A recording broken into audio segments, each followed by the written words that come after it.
बिस्मिल्लाहिर्रहमानिर्रहीम। अस्सलाम वालेकुम एवरीवन। मैं हूँ शुमाइला अहमदानी। आज जो मैं आपके लिए टॉपिक लेकर आई हूँ वो है सेल ऑफ गुड्स 1930। और आज की जो आउटलाइन ऑफ लेक्चर है वो एक जर्नल है। अगर आप चाहते हैं मैं इस पर डीप लेक्चर बनाऊँ इस पर, और मेरे जो लास्ट लेक्चर हैं जैसे कि इंटेलेक्चुअल प्रॉपर्टी में से और सीपीसी पीपीसी में से, आप मुझे कमेंट सेक्शन में ज़रूर बताएं और कमेंट सेक्शन में ज़रूर बताएं। और इससे पहले वीडियो एंड तक देखें और चैनल को सब्सक्राइब करें, लाइक करें, शेयर करें और बेल आइकन दबाना ना भूलें। तो हम चलते हैं अपने टॉपिक की तरफ। उससे पहले मैं आपके साथ अपनी आउटलाइन शेयर करना चाहती हूँ।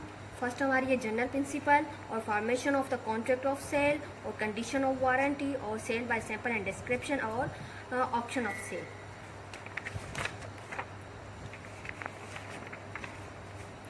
जब जनरल प्रिंसिपल की बात आती है तो स्टूडेंट के माइंड में आता है कि ये जनरल प्रिंसिपल कहाँ है, क्योंकि हमारे सेल्स ऑफ गुड्स में कहीं भी ये लिखा हुआ नहीं है कि जनरल प्रिंसिपल कहाँ है या कहीं भी मेंशन नहीं है। तो मैं ये बताना चाहती हूँ जनरल प्रिंसिपल मीन्स वो main topic, main purpose, main things कहाँ है वो ऑलरेडी हमारे जो डेफिनेशन क्लॉज होता है उसमें बताई जाती हैं। हमें इन्फॉर्म किया जाता है कि ये चीज़ें जो है आगे डिस्क्राइब होगी, आगे बताई जाएंगी सेक्शन में। तो जो जनरल प्रिंसिपल होते हैं सिंपली वही होते हैं जो डेफिनेशन क्लॉज में हमें बताए जाते हैं। डेफिनेशन जो होती है हमारे सेक्शन 2 में होती है, तो उसमें से मैंने कुछ इंपॉर्टेंट डेफिनेशन निकाली है जनरल प्रिंसिपल की कैटेगरी में। तो हमारी फर्स्ट है बायर। बायर कौन होता है?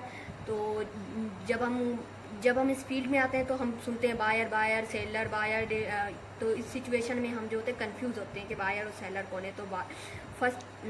तो इस पे जो मैंने फर्स्ट टॉपिक निकाला है, फर्स्ट डेफिनेशन निकाली है वो है बायर। बायर वो होता है जो एग्री करे या या जो बाय एग्री टू बाय, मतलब जो एग्री हो चीज़ को लेने के लिए। फॉर एग्जांपल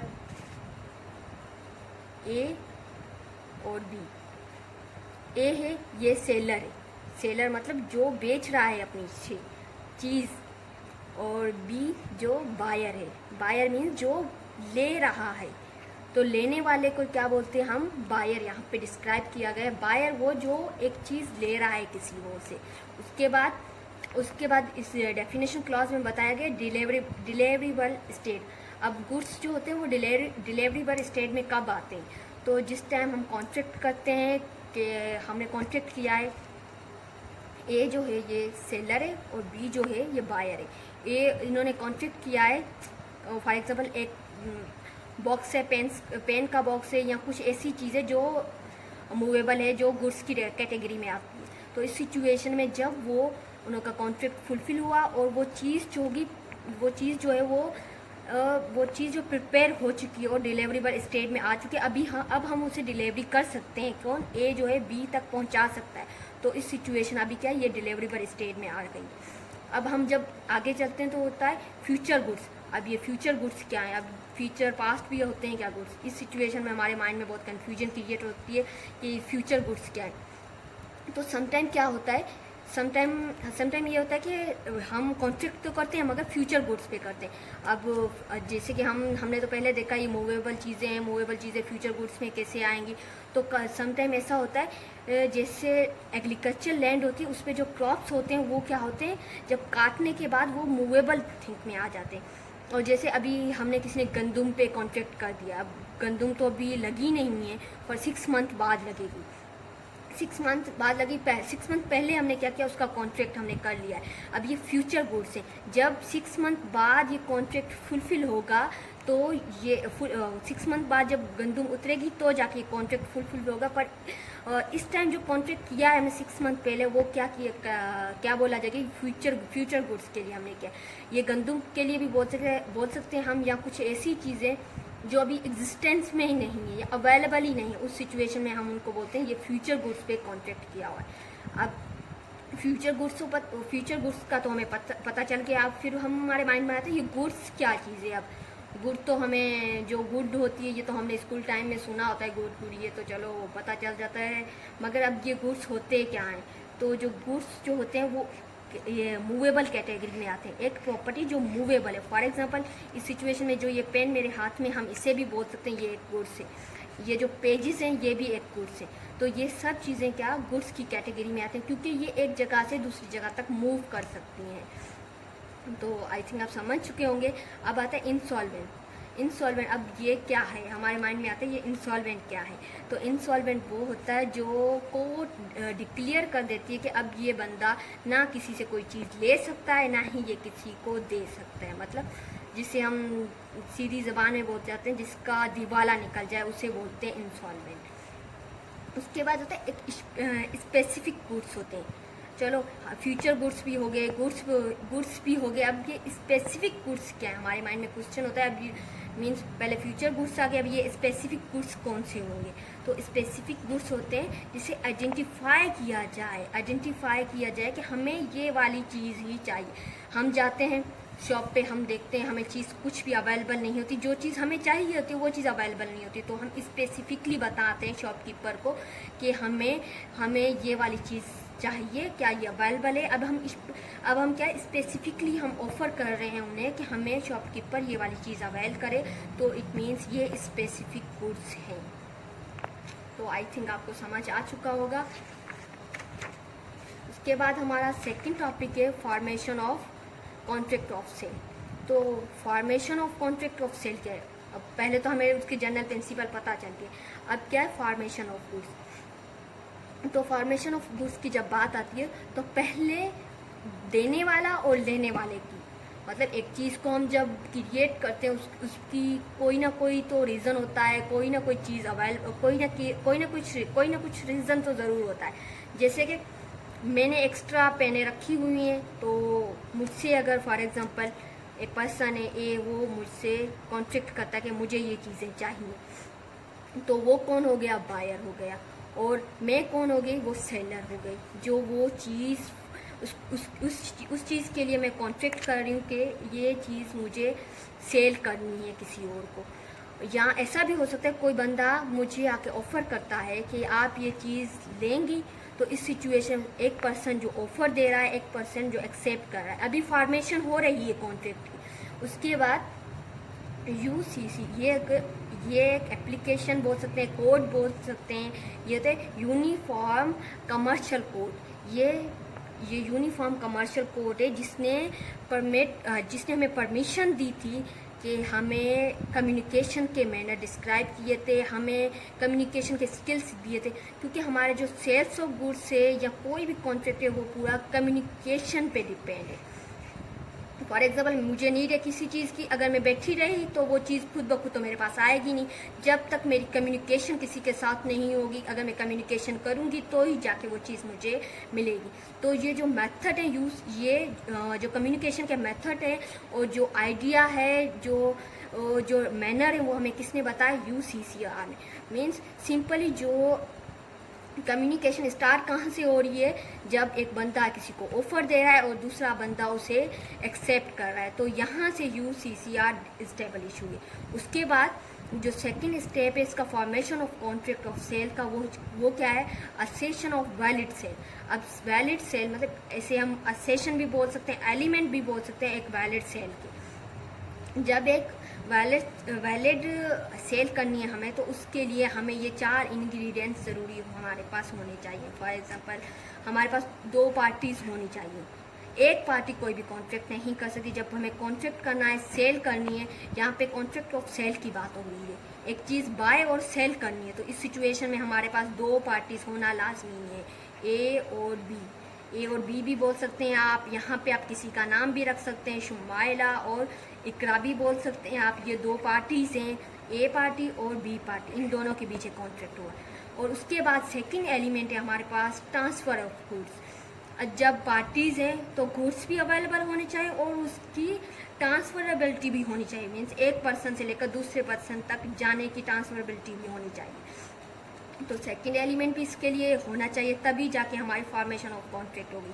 उसके बाद थर्ड जो है, ज़रूरी नहीं है रिटर्न में ही हो, ये वर्डिंग से भी हो सकता है। फॉर एग्जांपल इम्प्लाइड और एक्सप्रेस जो हम बोलते हैं, समटाइम हमारे जो एक्सप्रेशन होते हैं उससे पता चल जाता है कि हमें ये चीज़ रिक्वायर है।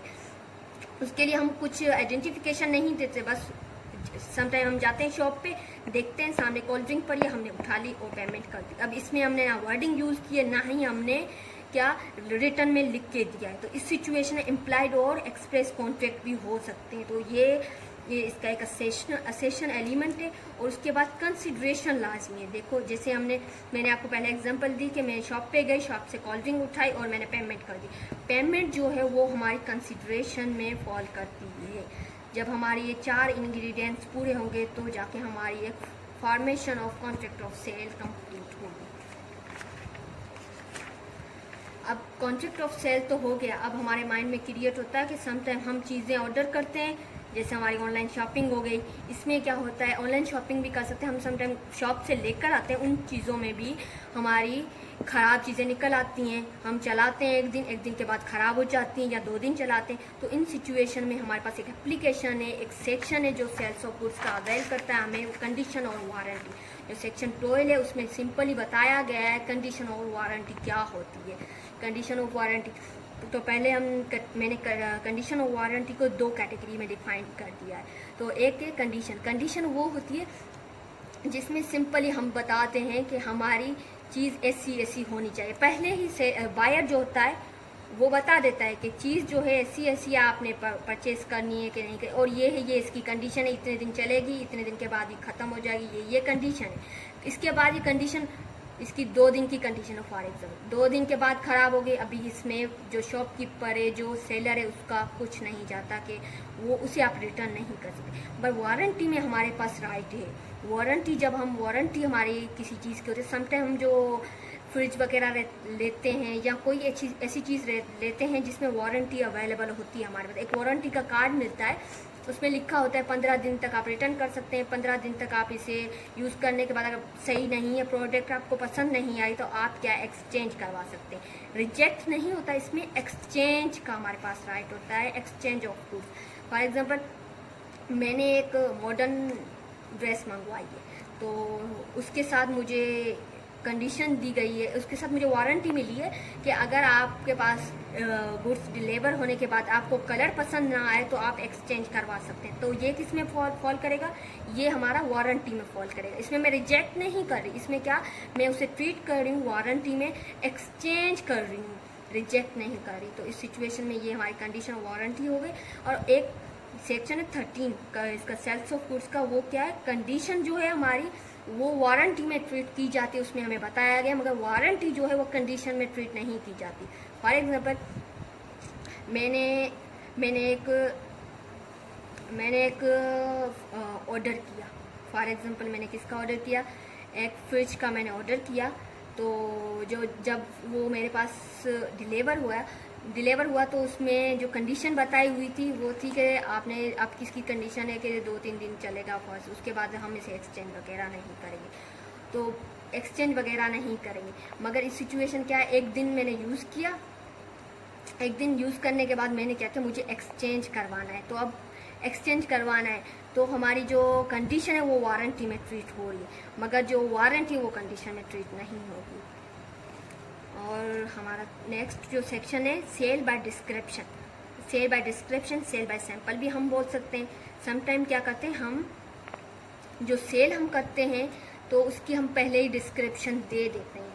हम कुछ चीज़ें बाय करते हैं, उनके पीछे उनकी डिस्क्रिप्शन दी होती है कि ये चीज़ ये है, ये चीज़ ये है, लिखा होता है कि सिंपली ये चीज़ ये है, आप लेनी होती है लें वरना ना लें। और क्या होती है, कुछ के सैंपल होते हैं, जैसे हम कोई न्यू रेस्टोरेंट खुलता है, वहाँ जब ये चीज़ें भी गुड्स में फॉल करती हैं।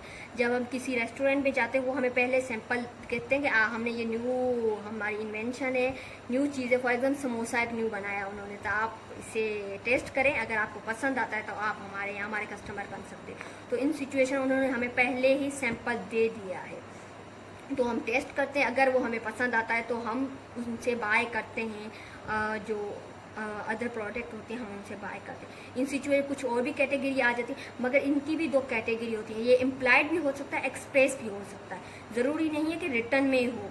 समटाइम ये एक्सप्रेस और इम्प्लाइड भी हो सकता है, जो हमें सेक्शन 17 और 15 में सिंपली बताया गया है, एक्सप्रेस और इम्प्लाइड भी हो सकता है।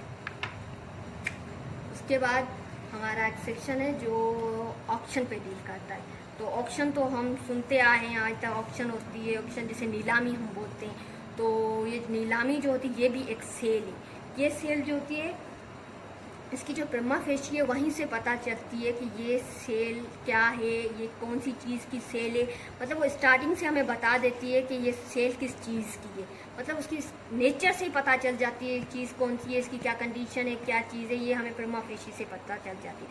उसके बाद क्या होता है, उसका इस सेक्शन के जो इंग्रेडिएंट्स बताए हैं मैं आपके पास वो पहुँचा रही हूँ। सेकंड जो है अनाउंसमेंट इस कंप्लीट, पहले तो इसकी अनाउंसमेंट कंप्लीट हो गई है, ये है, इसकी इतनी है, मतलब उनकी लिमिटेशन रखी होती है। फॉर एग्जाम्पल मैं बोलती है मेरी गोल्ड की पेन है और ये गोल्ड की पेन मैं क्या 50 में सेल करूँगी, 50 में ऑप्शन करूँगी, तो मैंने इसकी लास्ट लिमिटेशन बता दी 50। अब 50 से ऊपर भी जा सकती है क्योंकि ऑप्शन है इसकी। तो अनाउंसमेंट कंप्लीट होगी, अभी इसकी बिट लगेगी। मगर ये जो नोटिफिकेशन ऑफ सेल है, ये इसका जो बेनिफिट है ये सेलर के बिहाफ पे कभी नहीं होगी। और इसका जो लास्ट और थर्ड इंग्रेडिएंट्स है, इसका